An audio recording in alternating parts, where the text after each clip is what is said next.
Hello student, Ramtan study YouTube channel में आपका स्वागत है। नंबर सिस्टम का हम फर्स्ट वीडियो अपलोड कर चुके हैं। ये नंबर सिस्टम का सेकंड वीडियो होगा। इस सेकंड वीडियो में बहुत इंपॉर्टेंट चीजें हम बताएंगे, बहुत बेसिक से, बहुत आराम से और सारी चीज क्लियर कराएंगे। आपने ये पहले बहुत कहीं पढ़ा होगा, लेकिन इस चैप्टर में या इस पार्ट में आप बहुत सारी नई चीजें सीखोगे, ठीक है। और इस चैप्टर में हम छोटी छोटी चीजें से लेकर के हर तरह की चीजें कराएंगे। तो आइए स्टार्ट करते इसको। देखिए जरा, संख्या पद्धति नंबर सिस्टम हमने बताया था फर्स्ट वीडियो में। कुल अंकों का जो प्रयोग किया जाता है नंबर सिस्टम में, कुल अंकों का प्रयोग किया जाता है वो होती है 10 होते हैं। जो कहां से शुरू होते हैं? 0 1 2 3 4 5 6 7 8, कुल 10 अंकों का प्रयोग किया जाता है। अब इन 10 अंकों को या 10 संख्याओं को, 10 अंकों को 3 भागों में बांटा गया है। पूरे नंबर सिस्टम को देखा जाए तो 3 भागों में बांटा गया है। एक तो होती वास्तविक संख्याएं, इन वास्तविक संख्याओं को हम इंग्लिश में रियल नंबर बोलते हैं। दूसरी है काल्पनिक संख्याएं, जिसको इमेजिनरी नंबर बोलते हैं। और तीसरी है मिश्रित संख्याएं, जिसे हम कॉम्प्लेक्स नंबर बोलते हैं। वास्तविक संख्याएं, काल्पनिक संख्याएं और मिश्रित संख्याएं। लेकिन हमारे एग्जाम की दृष्टि से देखा जाए तो केवल और केवल वास्तविक संख्याएं पूछी जाती हैं। आपके एग्जाम में, सिलेबस में ना ही तो काल्पनिक संख्याएं ना ही तो मिश्रित संख्याएं, ये आपको नहीं पढ़ना है। आपके एग्जाम में, कंपटीशन एग्जाम में देखा जाता है तो चाहे वो एसएससी का हो, चाहे सीडीएस का हो, चाहे कोई सा भी एग्जाम हो, तो इन वास्तविक संख्याओं से क्वेश्चन बनते हैं, ना कि काल्पनिक संख्याएं और मिश्रित संख्याओं से। तो इन संख्याओं को हम बहुत डिटेल से, कितने प्रकार की होती है, कौन कौन से, बहुत अच्छी तरह से कवर करेंगे, ठीक है। आप वीडियो के अंत तक बने रहिए। आप इस चैप्टर से बहुत सारी चीजें इस पार्ट से आप सीखोगे। तो देखिए जरा, पर वास्तविक संख्या क्या होती हैं? सभी परिमेय या अपरिमेय संख्याएं क्या कहलाती? वास्तविक संख्याएं कहलाती है। हमने इस बोर्ड पर सारी संख्याओं को बहुत अच्छे से लिखा है ताकि आपका वीडियो छोटा रहे, ठीक है, ज्यादा समय न लगे और हम बहुत सारी चीजों को बहुत अच्छे से समझा सके, ठीक है। तो आप वीडियो को देखें और आप कमेंट जरूर करिए। हम वीडियो में देखते हैं कमेंट बहुत कम आते हैं। कमेंट करके आप जरूर बताना कि आपको वीडियो कैसा लगा, ठीक है, अच्छा लगा या कैसा लगा, आप उसको जरूर कमेंट करिए। अच्छा लगा हो तो लाइक करिए, ठीक है। और वीडियो के अंत तक जरूर देखिए, आपको बहुत सारी चीजें नई सीखने को मिलेंगी, ठीक है। देखिए, तो वास्तविक संख्या क्या होती हैं? सभी परिमेय या अपरिमेय संख्याएं वास्तविक संख्याएं कहलाती हैं। अब देखो जरा, दूसरी होती काल्पनिक संख्याएं और तीसरी होती है मिश्रित संख्याएं। तो वास्तविक संख्याओं के बारे में हमने बताया, सभी परिमेय और अपरिमेय संख्या वास्तविक संख्याएं कहलाती हैं। अब आता है परिमेय संख्या और अपरिमेय संख्या क्या होती है।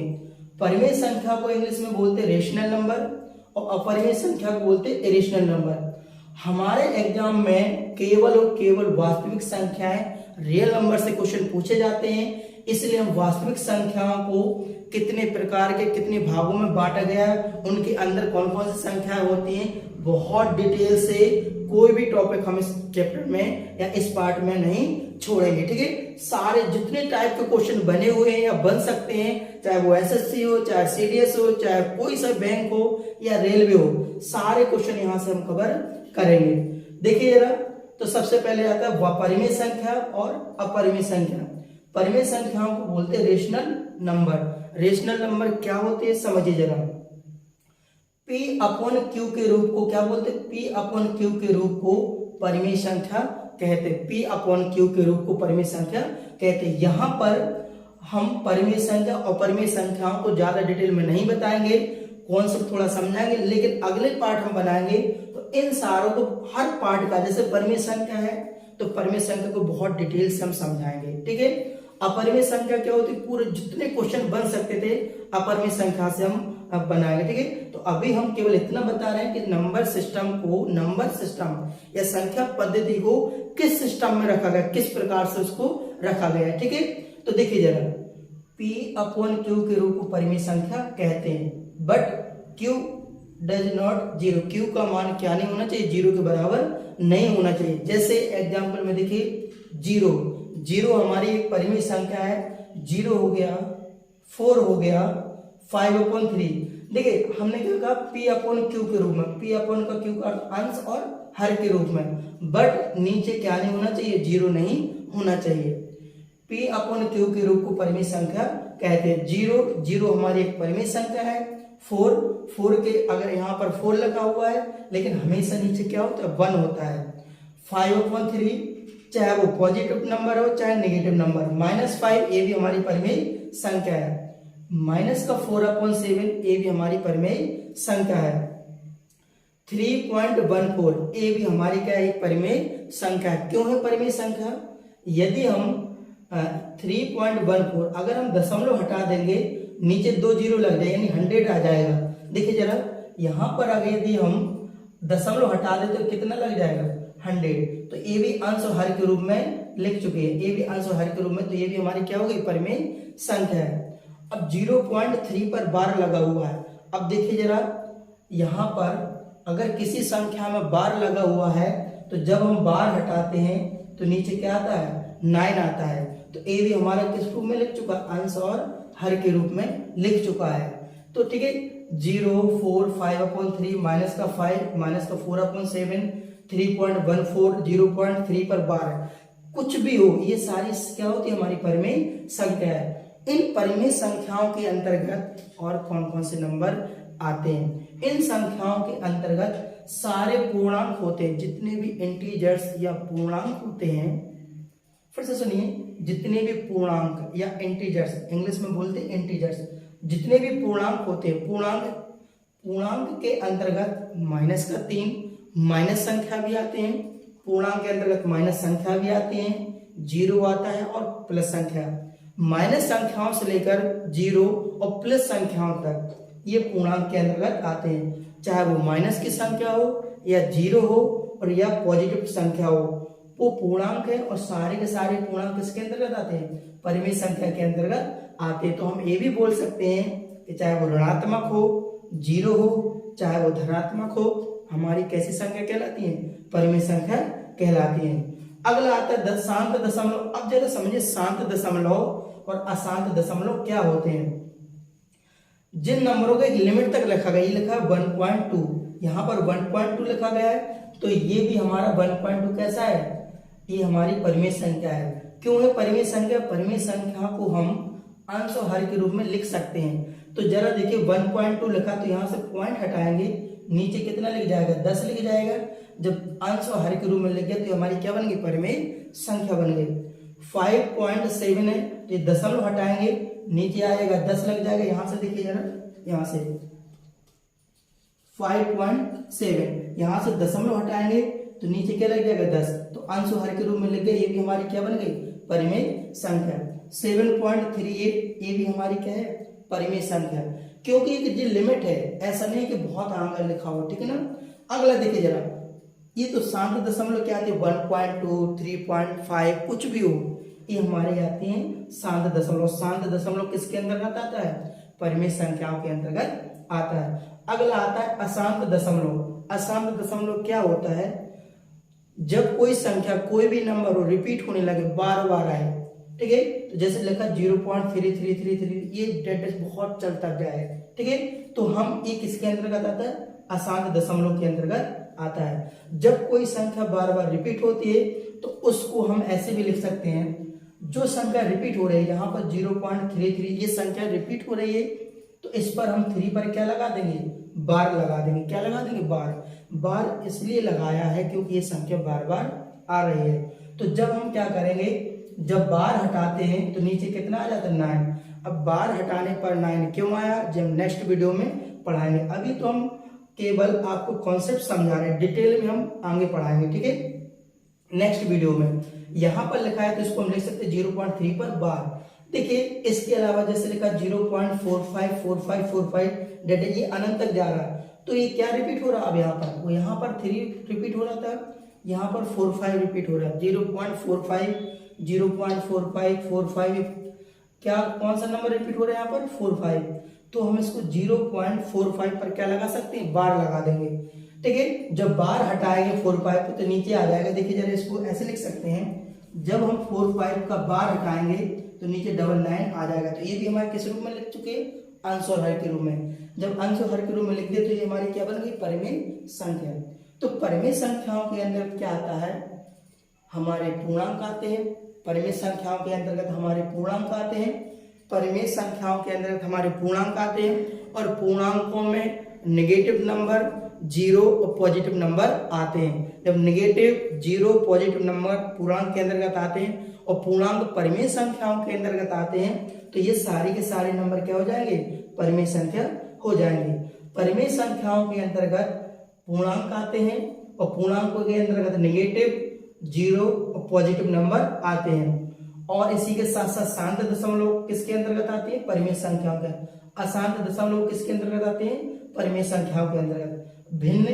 भिन्न का देखिए 3/4, 1 सही 2/5 और माइनस का 7/8। ये भिन्न, जितने भी भिन्न अंश और हर के रूप में जो भी नंबर लिखा हो वो भी किसके रूप में आता है, किसमें आता है, परिमेय संख्याओं के अंतर्गत आता है। दूसरा पार्ट है यहाँ पर अपरिमेय संख्या। वास्तविक संख्याओं को परिमेय संख्या और अपरिमेय संख्या में बांटा गया है। अभी हमने जो कवर किया है वो हमने परिमेय संख्या कवर किया है। अगर वीडियो आपको अच्छा लगे तो चैनल को आप सब्सक्राइब जरूर करिए और वीडियो को आप अंत तक देखिए। आप विश्वास रखिए, आप बहुत सारी नई चीजें यहाँ पर सीखोगे। देखिए जरा, अपरिमेय संख्या क्या होती है, जिन संख्याओं को P/Q अर्थात अंश और हर के रूप में न लिखा जाए अपरिमेय संख्या कहलाती है।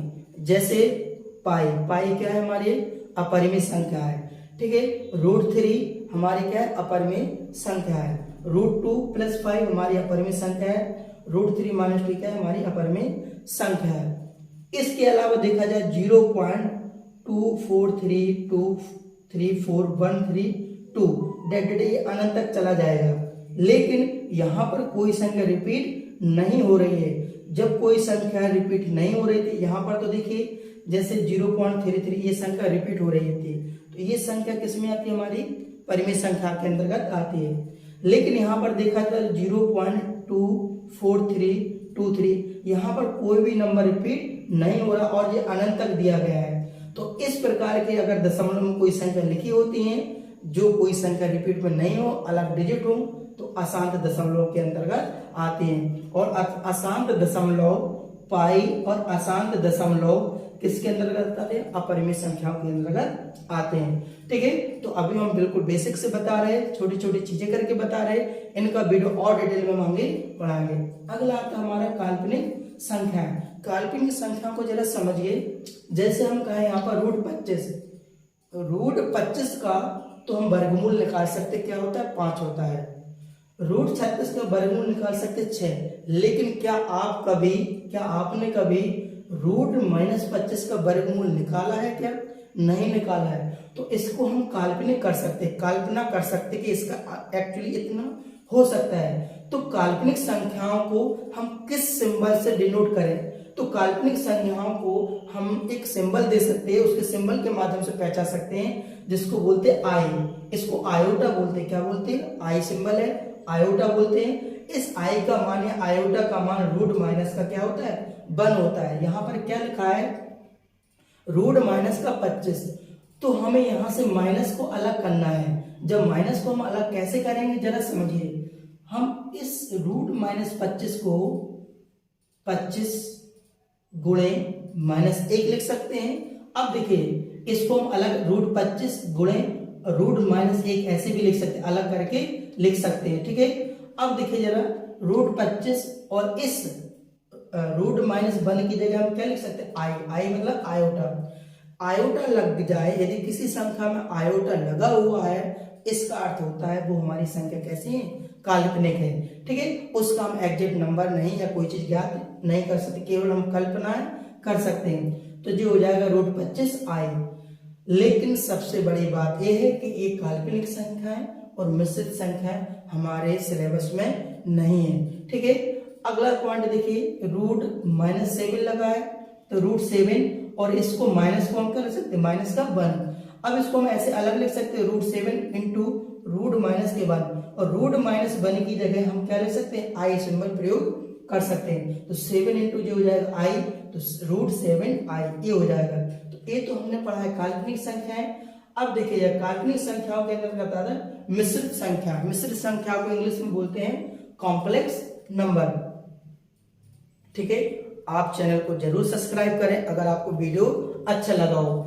आपको हम बहुत डिटेल से, बहुत बेसिक से, बहुत अच्छी तरह से समझाएंगे। मिश्रित संख्या को देखिए, मिश्रित संख्या क्या होती है, मिश्रित संख्या क्या किससे मिलकर बनी होती है? वास्तविक संख्याएं और काल्पनिक संख्याओं को जब हम जोड़ देते हैं, यहां पर हम लिखे दे रहे हैं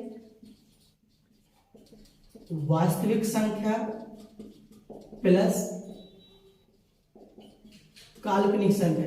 जब हम वास्तविक संख्या और ये कोई वास्तविक संख्या है और जिसमें आई लगा हुआ है, तो हमने बताया था आई आयोटा लग जाए तो वो काल्पनिक संख्या। ए क्या है आपकी? वास्तविक संख्या।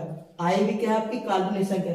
वास्तविक संख्या और काल्पनिक संख्या को जब हम जोड़ देते हैं तो हमें वास्तविक मिश्रित संख्या प्राप्त हो जाती है। एग्जाम्पल समझिए 2 प्लस माइनस 3i, तो ये हमारी कैसी संख्या है? मिश्रित संख्या है। 5 प्लस माइनस 2i, ये क्या है? मिश्रित संख्या। तो आपको एग्जाम के सिलेबस के हिसाब से अगर देखा जाए तो ना तो काल्पनिक संख्या पढ़नी है ना मिश्रित संख्या। एक आधे क्वेश्चन कभी आ जाए, वरना इसके एग्जाम में कहीं भी क्वेश्चन किसी में नहीं आते। वास्तविक संख्याओं को हम बहुत डिटेल से, बहुत अच्छी तरह से, यानी टोटल नंबर के सिस्टम को हम बहुत अच्छी तरह से आपको समझाएंगे। तो देखते हैं आगे।